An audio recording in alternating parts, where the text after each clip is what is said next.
पश्चिम बंगाल में चुनावी सरगर्मियां तेज हो चुकी है, लेकिन इसी बीच मतुआ समुदाय से जुड़ा एक मुद्दा राजनीतिक माहौल को नया मोड़ देता नजर आ रहा है। क्या सच में मतुआ समुदाय भारतीय जनता पार्टी से नाराज है या एक लहर बनाया गया? मतदाता सूची से नाम कटने के मामलों के बाद इस समुदाय में बढ़ती नाराजगी ने सभी दलों की चिंता बढ़ा दी है। विशेष संक्षिप्त पुनरीक्षण यानी SIR के दौरान बड़ी संख्या में मतुआ समुदाय के लोगों के नाम मतदाता सूची से हटाए जाने का दावा किया जा रहा है।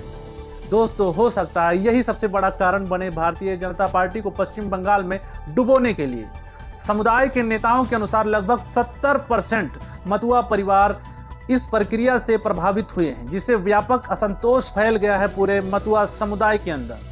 बीजेपी ने नागरिकता कानून के तहत नागरिकता देने का भरोसा दिलाया था, लेकिन जमीनी स्तर पर प्रक्रिया जटिल होने के कारण कई लोग अब भी नागरिकता और मतदान अधिकार से वंचित हैं। इससे पार्टी के प्रति भरोसा कमजोर पड़ता दिख रहा है। मतुआ समुदाय पश्चिम बंगाल में एक बड़ा और प्रभावशाली वोट बैंक माना जाता है।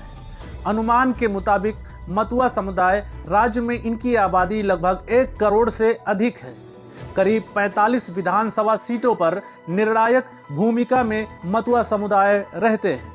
खासकर उत्तर 24 परगना और नदिया जिलों में मजबूत पकड़ यही कारण है कि सभी राजनीतिक दल इस समुदाय को अपने पक्ष में करने की कोशिश में हमेशा लगे रहते हैं, क्योंकि ये बंगाल की राजनीति में काफी निर्णायक भूमिका निभाते हैं। लेकिन इस वक्त वो भारतीय जनता पार्टी से SIR के मामले को लेकर काफी नाराज नजर आ रहे हैं। मतुआ समुदाय का इतिहास क्या है? मतुआ समुदाय की स्थापना 19वीं सदी में समाज सुधारक हरिचंद ठाकुर ने की थी। विभाजन के बाद ये समुदाय पूर्वी पाकिस्तान, जो कि अब बांग्लादेश से पश्चिम बंगाल आकर बस गया। शुरुआत में झुकाव वाम दलों की ओर रहा मतुआ समुदाय का। बाद में ममता बनर्जी की अगुवाई में तृणमूल कांग्रेस यानी कि TMC की ओर हो गया मतुआ समुदाय का झुकाव पूरी तरीके से ममता बनर्जी की तरफ। 2019 और 2021 में बीजेपी ने भी इस वोट बैंक में बड़ी सेंध लगाई। लेकिन दोस्तों, SIR को लेकर मतुआ समुदाय के दिलों में काफी नाराजगी है भारतीय जनता पार्टी से। बीजेपी ने नागरिकता संशोधन कानून यानी कि CAA के जरिए इस समुदाय को साधने की कोशिश की, लेकिन अधूरी प्रक्रिया अब उल्टा असर डालती दिख रही है।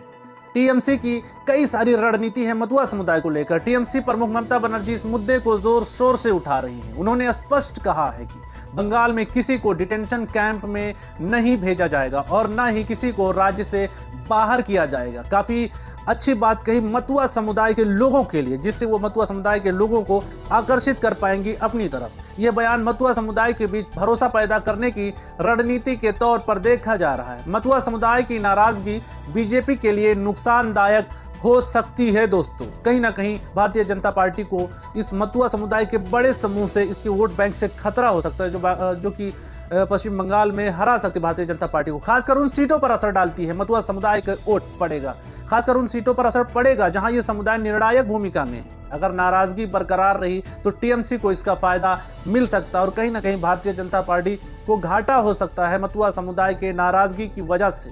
तो देखना है मतुआ समुदाय के वोट को कौन निशाना साध पाता है और कौन अपने पक्ष में ले पाता है। आपकी क्या राय है? कमेंट बॉक्स में जरूर दीजिए।